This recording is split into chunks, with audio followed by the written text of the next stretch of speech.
Hello guys, welcome back to my channel. So యూకేలో నిన్న పెద్ద స్కామే జరిగింది. అదేంటి అంటే బార్క్లేస్ బ్యాంక్లో నిన్న టెక్నికల్ గ్లిచ్ వల్ల అకౌంట్స్ పేమెంట్స్ అనేది మొత్తం స్ట్రక్ అయిపోయినాయి. సో దాన్ని క్యాపిటలైజ్ చేసుకొని చాలామంది క్యాష్ విత్డ్రాల్స్ అయితే చేశారు. సో మన డైలీ లిమిట్ వచ్చేసి £300 అనమాట cash withdrawal.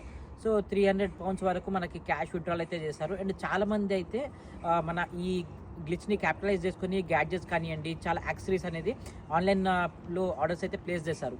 So night 11:30 PM మన బార్క్లేస్ బ్యాంక్ టెక్నికల్ గ్లిచ్ అనేది రెక్టిఫై అయిపోయి మన అకౌంట్స్ని ఛార్జ్ బ్యాక్ అయితే చేసింది. అంటే £300 అయితే క్యాష్ విత్డ్రాల్ అయినాయో అండ్ ట్రాన్సాక్షన్స్ ఏవైతే ప్లేస్ చేశారో చాలామందికి అది మైనస్ బ్యాలెన్స్లో చూపించింది. సో మైనస్ బ్యాలెన్స్కి వెళ్ళడం వల్ల మన క్రెడిట్ స్కోర్ అనేది ఇంపాక్ట్ అవుతుంది.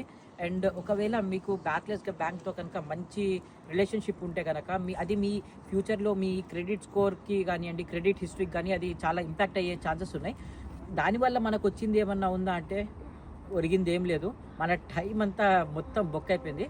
ఇది యూకేలో చేస్ బ్యాంక్ తర్వాత సెకండ్ టైం ఇట్లా అయింది.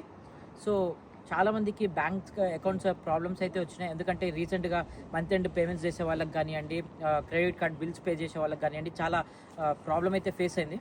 సో ఇలాంటి ముందులా జరగకుండా మీరే చూసుకోవాలి. ఎందుకంటే ఒకవేళ మీరు క్యాపిటలైజ్ చేసుకున్నా కానీ బ్యాంక్ మళ్ళీ దాన్ని ఛార్జ్ బ్యాక్ అయితే చేస్తుంది. సో జాగ్రత్తగా ఉండండి. మళ్ళీ కలుస్తాం.